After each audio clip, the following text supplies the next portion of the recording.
इस वक्त हम लोगों को देख रहे हैं, सुन रहे हैं, उन सब लोगों को मेरा नमस्कार। आज बड़े महत्वपूर्ण विषय के ऊपर मैं बात करना चाहता हूं। हम आजादी के 75 साल मना रहे हैं। देश बड़े हर्षोल्लास के साथ 75 साल मना रहा है, लेकिन सभी के मन में एक प्रश्न है। 75 साल हो गए। 75 साल किसी भी देश के लिए कोई बहुत ज्यादा नहीं होते, पर 75 साल किसी भी देश के लिए कम भी नहीं होते। 130 करोड़ भारतीयों के मन में प्रश्न है कि इन 75 सालों में कई देश हमसे आगे निकल गए, भारत पीछे क्यों रह गया? भारत आज दुनिया का नंबर 1 देश क्यों नहीं है? भारत अमीर देश क्यों नहीं है? भारत की बहुत बड़ी संख्या आज भी गरीब क्यों है? भारत के अंदर अभी भी हर बच्चे को अच्छी शिक्षा क्यों नहीं मिलती है? हमारे में किस चीज की कमी है? भारत के लोग दुनिया के सबसे इंटेलिजेंट लोग हैं। भगवान ने जब पृथ्वी की रचना की और इंसान बनाया, सबसे इंटेलिजेंट लोग भारत में भगवान ने पैदा किए। हमारे लोग जब दुनिया भर में जाते हैं, अमेरिका ले लो, लंदन ले लो, फ्रांस ले लो, दुनिया की कोई मल्टीनेशनल कंपनी उठा के देख लो, ऊपर आपको एक इंडियन बैठा मिलेगा नंबर 1 या नंबर 2 पोजीशन पे। हमारे देश के लोग इतने इंटेलिजेंट हैं, इतने हार्ड वर्किंग हैं, फिर हमारा देश पीछे क्यों रह गया? भगवान ने जब पृथ्वी बनाई, भारत को सब कुछ दिया। भगवान ने सबसे खूबसूरत जगह भगवान ने भारत को बनाया। भारत में नदियां हैं, पहाड़ हैं, मिनरल्स हैं, जड़ी बूटियां हैं, सारी फसलें हैं, समुद्र है, कोई कमी नहीं छोड़ी भगवान ने। फिर भारत पीछे क्यों रह गया? आज ये प्रश्न सब लोगों के मन में है कि भारत पीछे। जो देश हमारे बाद आजाद हुए, सिंगापुर हमारे 15 साल बाद आजाद हुआ, आज हमसे आगे निकल गया। सेकेंड वर्ल्ड वॉर में जापान ध्वस्त हो गया था, हमसे आगे निकल गया आज। सेकेंड वर्ल्ड वॉर में हिटलर के बाद जर्मनी ध्वस्त हो गया था, आज हमसे आगे निकल गया। हम पीछे क्यों रह गए? कुछ लोग पूछते हैं, can India lead the world? Why not? हमारे पास दुनिया के बेस्ट इंजीनियर हैं, बेस्ट डॉक्टर हैं, बेस्ट किसान हैं, बेस्ट वकील हैं, बेस्ट टैलेंट है दुनिया का। फिर हम आगे क्यों नहीं बढ़ सकते? हमारा सिस्टम खराब है। पिछले 75 साल के अंदर इन पार्टियों और इन नेताओं ने मिलके हमारे देश के अंदर केवल राजनीति की है, गंदी राजनीति की है। इनके भरोसे अगर छोड़ दिया तो अगले 75 साल भी देश को ये आगे नहीं बढ़ने देंगे। अगले 75 साल भी भारत पीछे रह जाएगा। अब उम्मीद केवल एक ही है, इस देश की जनता। अगर 130 करोड़ लोग एक साथ इकट्ठे हो जाएं तो भारत को दुनिया का नंबर 1 देश बनने से कोई नहीं रोक सकता। पूरा देश इकट्ठा हुआ था 1947 में। जब सारा देश इकट्ठा हुआ 1947 में, हमने अंग्रेजों को उठा के बाहर फेंक दिया। आज अगर हम सारे जने इकट्ठे हो जाएं, भारत को दुनिया का नंबर 1 देश बनने से कोई नहीं रोक सकता। उसी मिशन पे हम लोग निकले हैं। हम लोग देश के कोने कोने में जाएंगे, हर राज्य के अंदर जाएंगे और लोगों को जोड़ने की कोशिश करेंगे। लोगों को जोड़ने की कोशिश करेंगे। अगर 130 करोड़ लोगों को जोड़ने का हमारा मकसद है, इसीलिए मेरी सभी लोगों से अपील है, चाहे आप बीजेपी के हो, चाहे आप कांग्रेस के हो, चाहे आप आम आदमी पार्टी के हो, चाहे आप इस पार्टी के हो, चाहे उस पार्टी के हो, पार्टीबाजी नहीं कर रहे हम लोग। हमारा मकसद है जनता को जोड़ना। जो लोग इस देश को दुनिया का नंबर 1 देश देखना चाहते हैं, आप सब लोग इस मुहिम से जुड़िए। इस मुहिम से जुड़ने के लिए इस नंबर पे मिस्ड कॉल करनी है 95100100 मैं दोबारा रिपीट कर दूं, 95100100 भारत को दुनिया का नंबर 1 देश बनाने का क्या मतलब है? हमें इस देश के हर बच्चे के लिए अच्छी शिक्षा का इंतजाम करना पड़ेगा। हमें इस देश में हर भारतीय के लिए अच्छे इलाज का इंतजाम करना पड़ेगा। हमें इस देश में हर व्यक्ति के लिए बिजली, पानी, रोजगार का, हर युवा के लिए रोजगार का इंतजाम करना पड़ेगा। भाषण देना बड़ा आसान है, मैं भी भाषण दे सकता हूं, दुनिया का नंबर 1 देश बनाएंगे, लेकिन काम करना बड़ा मुश्किल है, बड़ी मेहनत करनी पड़ेगी। और इन सारी चीजों में सबसे इंपॉर्टेंट एक चीज है, वो है शिक्षा। मुझे लगता है 1947 में हम लोगों से एक गलती हुई थी। जैसे ही देश आजाद हुआ, आजाद भारत को सबसे ज्यादा तवज्जो शिक्षा पे देनी चाहिए थी। 1947 में ही हमें मिशन मोड में, वॉर मोड में, हर गांव के अंदर, हर मोहल्ले के अंदर अच्छे सरकारी स्कूल, फ्री शिक्षा, शानदार शिक्षा का इंतजाम करना चाहिए। लेकिन दुख की बात यह है कि आजादी के वक्त भी नहीं किया, और अब 75 साल के अंदर भी हमने शिक्षा के ऊपर उतनी तवज्जो नहीं दी। लेकिन अब और इंतजार नहीं कर सकता भारत। अब हमें वॉर मोड में पूरे देश के अंदर अच्छी और फ्री शिक्षा का इंतजाम करना है। मैंने आज ही चिट्ठी लिखी है प्रधानमंत्री जी को। प्रधानमंत्री जी ने अभी 5 सितंबर को ऐलान किया कि 14,500 स्कूलों को केंद्र सरकार पूरे देश में अपग्रेड करेगी। बहुत अच्छी बात है, हम बधाई देते हैं उनको। लेकिन देश में 10 लाख, 10.5 लाख सरकारी स्कूल हैं। अगर 14,500 स्कूलों को किया जाएगा तो 100 साल लग जाएंगे सारे सरकारी स्कूलों को ठीक करने में। अब भारत इंतजार नहीं कर सकता। 130 करोड़ लोग बेचैन हो रहे हैं। मेरा उनसे निवेदन है, मैंने आज ही चिट्ठी लिखी है प्रधानमंत्री जी को, कि सारी राज्य सरकारों को एक साथ लीजिए और वॉर मोड में, मिशन मोड में हम अपने 10 लाख सरकारी स्कूलों को 5 साल के अंदर ठीक करके दिखाएंगे। इसका प्लान बनाते हैं। सारे सरकारी स्कूलों को शानदार बनाएंगे। दिल्ली में हमने सरकारी स्कूलों को ठीक किया, पूरे देश के अंदर भी ठीक कर सकते हैं। हम उसके लिए तैयार हैं। जो मदद हमसे चाहिए हम उसको करने के लिए तैयार हैं। दिल्ली में हमने कम पैसे में और बहुत शानदार स्कूल बना दिए। अब पंजाब के अंदर मान साहब सरकारी स्कूलों को ठीक करने में लगे हुए हैं, वहां भी ठीक करेंगे। पूरे देश के अंदर अपने को मिलकर करने हैं। देश में इस टाइम एक गलत ट्रेंड चल रहा है। जैसे हरियाणा के अंदर मौजूदा सरकार ने लगभग 190 सरकारी स्कूल बंद कर दिए। उसके पहले की केंद्र कांग्रेस सरकार ने 500 स्कूल, 700 स्कूल बंद कर दिए। इन दोनों सरकारों ने मिलकर पिछले कुछ सालों में। सरकारी स्कूल अगर हम बंद करते जाएंगे तो गरीबों के बच्चे कहां पढ़ेंगे? कहते हैं सरकारी स्कूल में बच्चे कम आते हैं, कम आने लग गए। आपने सरकारी स्कूलों का ऐसा बेड़ा गर्क कर दिया कि गरीब आदमी अब अपने बच्चों को सरकारी स्कूल में नहीं भेजता। वो अपना पेट काट के 2 टाइम की रोटी कम खा लेगा, प्राइवेट स्कूल में भेजना चालू कर दिया। आप सरकारी स्कूलों को बंद करने की बजाय उनको शानदार बना दो। देखो बच्चे आने लग जाएंगे, अमीरों के बच्चे भी आएंगे। दिल्ली में अमीरों के बच्चे भी आ रहे हैं। तो ये सरकारी स्कूलों को बंद करने का जो सिस्टम पूरे देश के अंदर चल रहा है, ये बड़ा डेंजरस है, बहुत डेंजरस है। देश में 27 करोड़ बच्चे रोज स्कूल जाते हैं। इनमें से 18 करोड़ बच्चे सरकारी स्कूलों में जाते हैं। अगर हमने सरकारी स्कूल बंद करने चालू कर दिए, 18 करोड़ गरीब बच्चे कहां जाएंगे? क्या 18 करोड़ बच्चे अनपढ़ रह जाएंगे?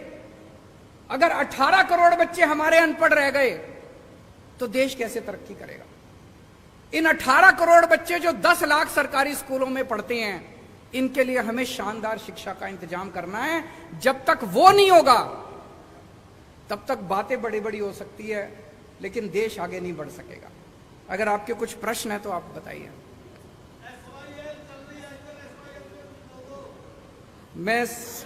मैं जानता था जी आप SYL पे जरूर पूछोगे। मैं पहले 2 मिनट मान साहब को कहूंगा कि वो अपनी बातें रखें, उसके बाद मैं जवाब दूंगा। बहुत धन्यवाद, शुक्रिया सर। देश के सबसे क्रांतिकारी मुख्यमंत्री अरविंद केजरीवाल जी ने जो बातें की हैं, मुझे नहीं लगता इससे पहले किसी पार्टी ने 70 साल के 75 साल के आज़ादी के समय के दौरान ये बातें उठाई होंगी, क्योंकि उनके मुद्दे धर्म से, नफरत से, इधर उधर की बातों से भरे होते हैं। शिक्षा की बात, स्वास्थ्य की बात, बिजली की बात, इंफ्रास्ट्रक्चर की बात, ये सिर्फ आम आदमी पार्टी करती है। जब छोटे होते थे तो अकेला दूरदर्शन चलता था, तो दूरदर्शन पे एक ऐड आती थी, मिले सुर मेरा तुम्हारा तो सुर बने हमारा। और उसमें पूरे देश के सभी वेशभूषा वाले लोगों को सम्मिलित किया गया था। एक पंजाब से भी था जो ट्रैक्टर पे जाता था, कोई तमिलनाडु से भी था, कोई गुजरात से भी था, कोई बंगाल से भी था। तो पूरे देश का सुर मिलेगा तो एक सुर बनेगा। यही बात आम आदमी पार्टी कह रही है कि अगर 123 करोड़ लोगों का सुर मिल गया एक बार, तो वो सुर जो होगा वो देश को नंबर 1 बना देगा। So make India number 1। Ukraine 25-26 साल पहले आजाद हुआ। हमें तब पता चला जब हमें वहां से बच्चे निकालने पड़े, अपने मेडिकल के स्टूडेंट्स को उनकी जान बचाने के लिए उनको वहां से लाना पड़ा, कि हमारे इतनी तादाद में बच्चे बाहर जा रहे हैं। वो कोई नालायक बच्चे नहीं थे, वो कोई ऐसे बच्चे नहीं थे जिनको यहां एडमिशन नहीं मिल सकती। वो 99.9, 99.8, 99.7 वाले बच्चे थे। क्यों जाना पड़ा? यहां कोटा सिस्टम है जी, ये चेयरमैन का कोटा है, ये फलां का कोटा है, यहाँ सिफारिश चलती है, यहाँ पैसे चलते हैं। तो पेरेंट्स सोचते हैं जो काम 30 लाख में यूक्रेन में होता है वो यहाँ 3 करोड़ में होता है। तो 25 साल पहले आजाद हुआ देश हमसे ज्यादा मेडिकल इंफ्रास्ट्रक्चर में हमसे ऊपर चला गया। हम क्या करते रह गए? हम तो नारे लगाते रह गए, हम एक दूसरे को कोसते रह गए, एक दूसरे की निंदा करते रह गए। तो देश तभी बढ़ेगा जब सब ऊपर होंगे, देश तभी आगे बढ़ेगा जब सबका सुर मिलेगा। ये पोलराइजेशन, ये नफरत की राजनीति देश को आगे नहीं लेके जा सकती। पंजाब अनाज में देश को आत्मनिर्भर करने वाला स्टेट है। पंजाब के नौजवान आज भी चाइना पाकिस्तान बॉर्डर पर सीना ताने खड़े हैं। पंजाब माना गया है न्यू आइडियाज के लिए, नए इनकलाब्स के लिए। दिल्ली में इन्होंने जो शिक्षा की क्रांति लाई अरविंद केजरीवाल जी ने,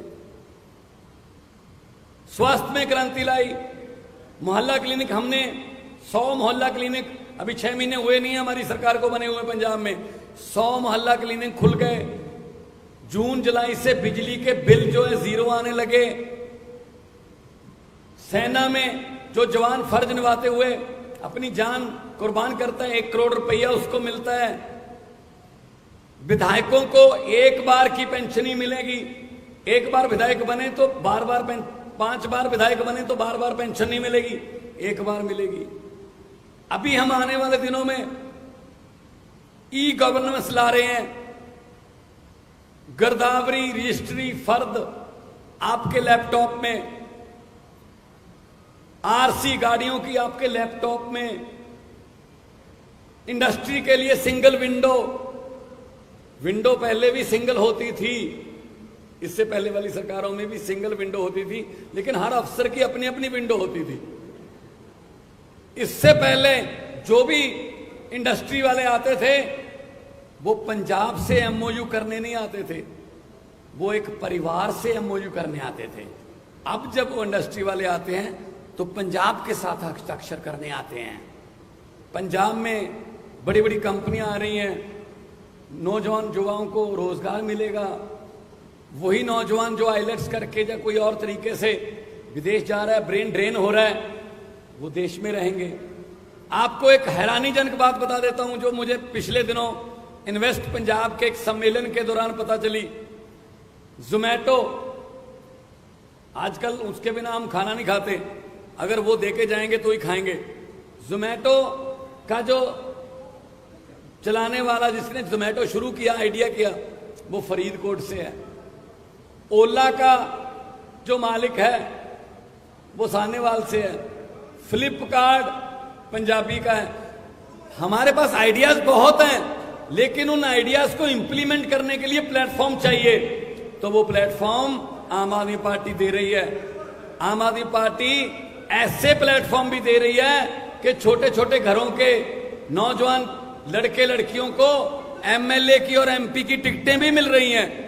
तो आम आदमी पार्टी आज देश को नंबर 1 बनाने के लिए जो भी बनता अवसर होगा, कोई ऐसी कमी नहीं छोड़ेगी आम आदमी पार्टी कि देश को नंबर 1 बनाने में कोई दिक्कत रह जाए। क्योंकि जैसा कि अरविंद केजरीवाल जी ने कहा है कि देश तभी आगे बढ़ सकता है जब सब आगे बढ़ेंगे।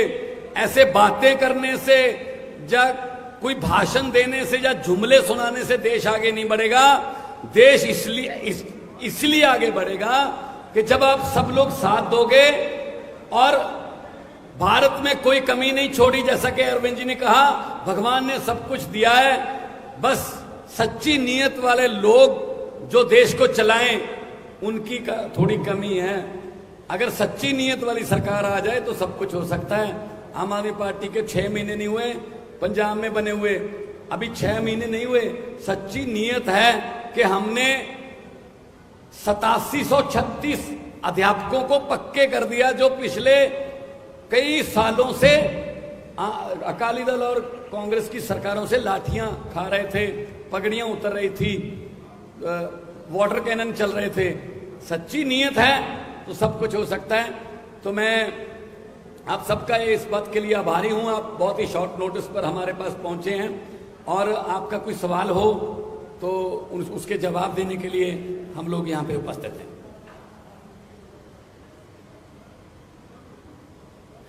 अभी हमारे मीडिया के एक साथी ने एसवाईएल के बारे में पूछा कि एसवाईएल पे हमारा क्या स्टैंड है।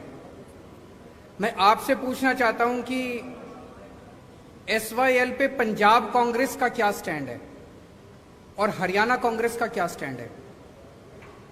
एसवाईएल पे पंजाब बीजेपी का क्या स्टैंड है और हरियाणा बीजेपी का क्या स्टैंड है। पंजाब में जाते हैं ये लोग तो कहते हैं एसवाईएल बनने नहीं देंगे, हरियाणा में आते हैं ये लोग तो कहते हैं एसवाईएल लेके रहेंगे। इसी गंदी राजनीति ने पिछले 70 साल में भारत को, इंडिया को नंबर 1 नहीं बनने दिया।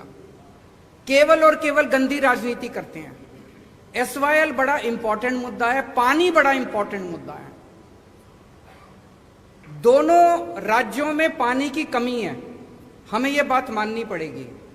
पंजाब में पानी का स्तर बहुत नीचे जा रहा है, पानी की कमी है, लोग प्यासे हैं।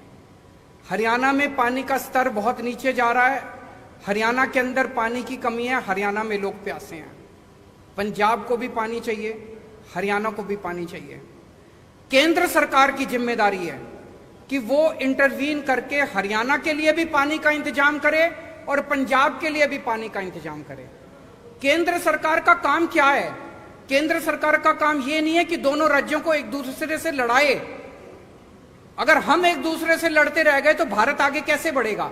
जैसा मैंने कहा कि हम मिशन पे निकले हैं, 130 करोड़ लोगों को जोड़ना है, हमें आपस में लड़ना नहीं है और यह संभव है। हरियाणा को भी पानी मिल सकता है, पंजाब को भी पानी मिल सकता है। केंद्र सरकार को जिम्मेदारी लेनी पड़ेगी। मैं प्रधानमंत्री जी से अपील करता हूं कि पंजाब के लिए भी पर्याप्त पानी का इंतजाम करें, हरियाणा के लिए भी पर्याप्त पानी का इंतजाम करें और अगर उनके पास समाधान नहीं है मेरे को बुला लें, मैं उनको समाधान बता दूंगा, लेकिन बैठ के इसका समाधान करना पड़ेगा। ये स्टैंड लेने से पंजाब में जाओ तो एक स्टैंड ले लो, हरियाणा में जाओ दूसरा स्टैंड ले लो। ये स्टैंड की राजनीति ने पूरा गड़बड़ कर दिया। और कोई प्रश्न? समाधान बताएंगे जी। प्रधानमंत्री को समाधान निकालना चाहिए। अगर उनके पास समाधान नहीं है, मुझे चाय पे बुला ले, मैं समाधान दूंगा उनको। प्रेस कॉन्फ्रेंस के अंदर समाधान नहीं निकलते इन जटिल समस्याओं के। आपको मीटिंग के लिए बुलाया गया है एसवाईएल में। पहला सवाल तो ये कि आप उस मीटिंग में जाओगे। दूसरा सवाल मेरा ये है कि पंजाब के कर्मचारियों को इस महीने की अभी तक तनख्वाह नहीं मिली। करीब एक हफ्ता ऊपर जा चुका है जब उनको तनख्वाह उनकी मिल जाती है।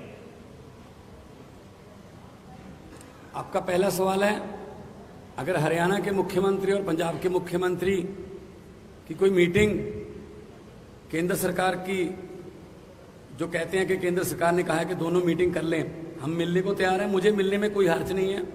लेकिन जैसा कि अरविंद जी ने कहा, केंद्र सरकार का यह फर्ज बनता है कि वो इस समस्या का समाधान करे, ना कि दोनों को मीटिंग में बिठाकर उसके बाद बाहर आकर अपने अपने वक्तव्य देने के लिए उनको छोड़ दें। तो मैं Punjab as a head of the state in Punjab मैं जाने के लिए तैयार हूं। मुख्यमंत्री साहब हरियाणा के आए, बातचीत करेंगे, लेकिन कम से कम केंद्र सरकार जो है वो बाकी कामों के लिए राज्यों पर बहुत कुछ थोपती है। आप ये नहीं कर सकते, जीएसटी ये नहीं कर सकते, आप ये नहीं कर सकते, ये नहीं कर सकते। तो केंद्र सरकार जो है वो पंजाब का पानी पूरा कर दे पंजाब के पास, और हरियाणा का पानी भी पूरा कर दे।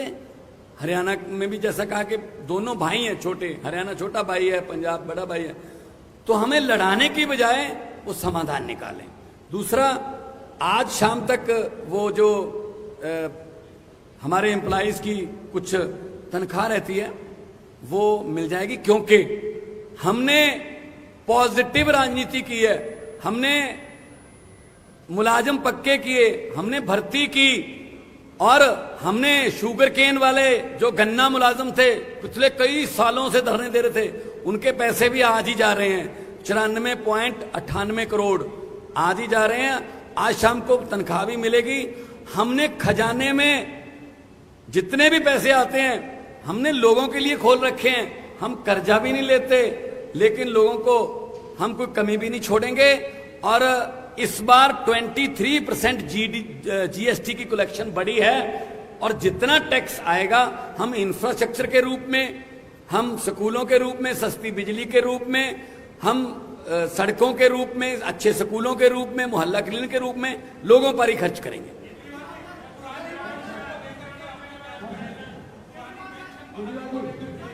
पुरानी पेंशन बहाल होनी चाहिए। जो एक मिनट उनसे उनका सवाल वो ले लेते हैं। जो नई पेंशन स्कीम है ये कर्मचारी, सरकारी कर्मचारियों के साथ बहुत बड़ा धोखा है। पुरानी पेंशन स्कीम लागू होनी चाहिए। केंद्र सरकार ने एक तरह से पूरे देश के ऊपर नई पेंशन स्कीम थोपी थी।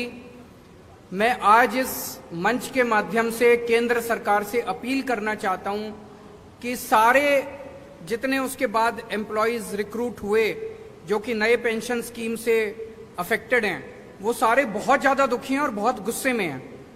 इसीलिए उनके हित के लिए लोग सरकारी नौकरी में क्यों आते थे कि भाई रिटायरमेंट के बाद पेंशन मिल जाएगी, जिंदगी भर सिक्योर हो जाती है। अब वो पेंशन ही नहीं मिलती, किसी को कुछ 100 रुपए को कुछ मिल रहे हैं, किसी को कुछ। तो मेरी केंद्र सरकार से गुजारिश है कि पुरानी पेंशन स्कीम को दोबारा बहाल किया जाए। जरूर करेंगे।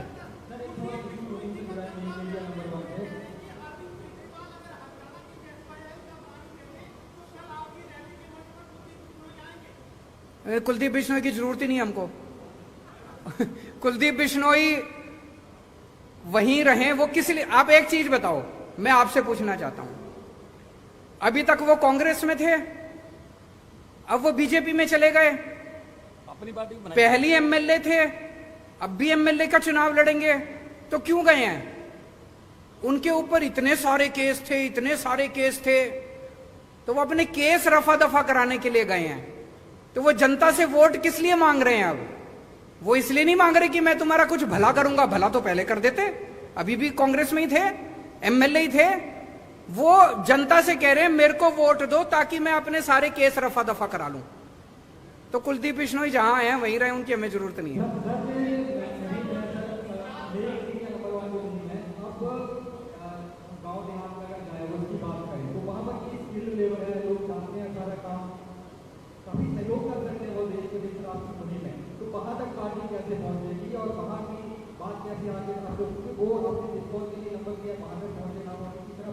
बहुत अच्छा आपका प्रश्न है। इसमें युवाओं को बहुत बड़ी भूमिका अपनानी पड़ेगी। जिस दिन युवा इकट्ठे हो जाते हैं उस दिन किसी भी देश के अंदर क्रांति आ जाती है। इसलिए मैंने एक नंबर जारी किया है। इस नंबर के ऊपर मैंने अभी 10-15 दिन पहले किया था, लाखों लोग ऑलरेडी जुड़ चुके हैं। कई लाख लोग इससे जुड़ेंगे, वो वॉलंटियर्स बनेंगे, वो अपने अपने मोहल्ले और अपने अपने गांव की जिम्मेदारी लेंगे।